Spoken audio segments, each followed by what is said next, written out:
The single most defining aspect of our era is that every day we wake up and find a new example of a child being horribly punished or unalived.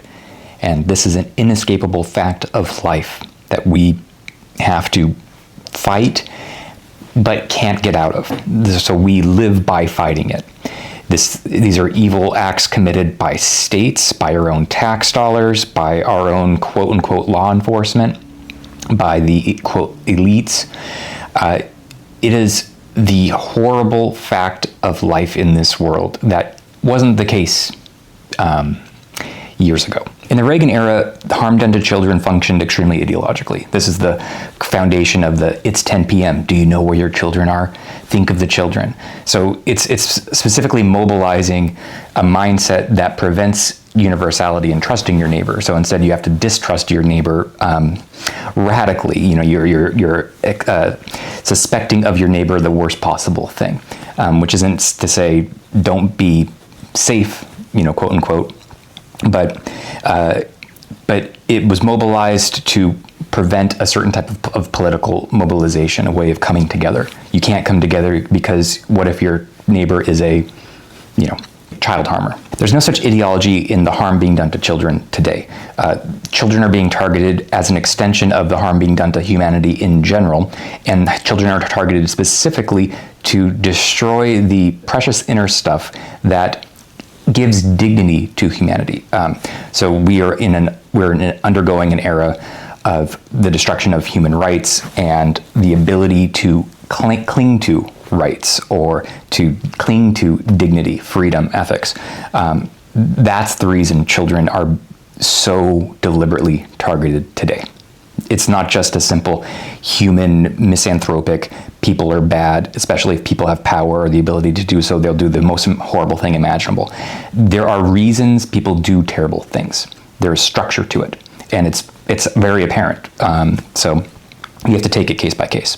Now, saying all of this, we are going to try to talk about a classic Western film that engages harm done to children, Clint Eastwood's Man with No Name trilogies, For a Few Dollars More, where the main bad guy brutally unalives a wife and child of the man who betrayed him once he gets out of prison, so that he can have a duel with this man and, you know, unalive him too. So like, what is this thing doing? Why is it more than just something completely excessive and unacceptable? Because if art just includes harm done to children because it's quote unquote realistic, you're therefore enjoying harm done to children itself.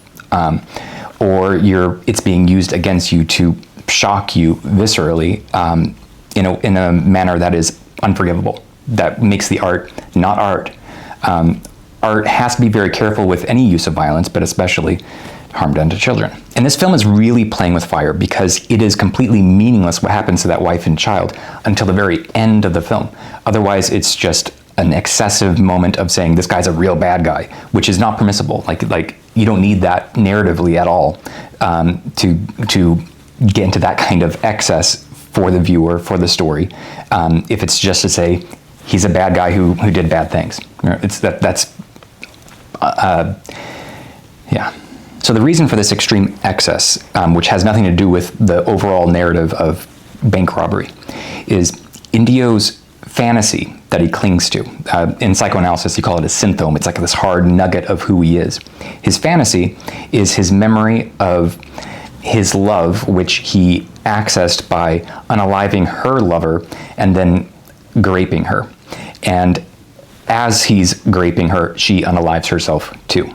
So we're getting a burning away of the world with this life or death moment, and he needs that to access the fantasy.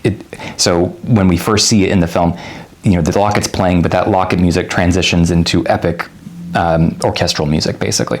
So here we're getting into courtly love. Courtly love puts an impediment between you and your loved one in order to love them all the more. But what you're loving is a fantasy. You're not loving the person, and you're not in an actual love relationship. A love relationship is neutral towards whatever the impediment or the flaws of the person are, etc. It's just the coordinates of the person that matter. But we put an impediment between us and the person we love in order to give a reason for why there's a mismatch with our love, why there's no one-to-one relationship between us and our loved one, why there's not a perfect unity involved.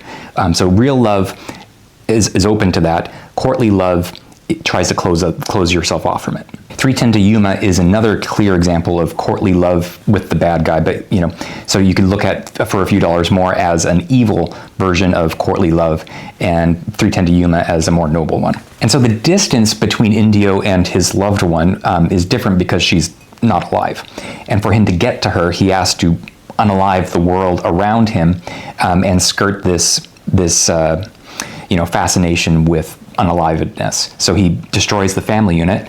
In For a Few Dollars More, we get there entirely. In the previous film, Fistful of Dollars, there's the threat to the family unit, but here we actually do the real thing. And he also destroys his gang group. But the thing that undoes Indio and undoes fantasy in general is when he's forced to confront the fact that his fantasy isn't this special thing. So he's doing the duel again with the locket, and in comes the man with no name playing the same locket himself, and there's the shock of, wait, he's not able to access the fantasy anymore because the person he's doing the duel with is the brother of the woman he fantasizes about. So the psychic nugget that mobilizes Indio and defines who he is isn't his. He doesn't have this special access to things at all. The fantasy is made public. That's the shock. There's a veiling going on when he does this duel, and it's unveiled when we get the duplication of that locket in the music.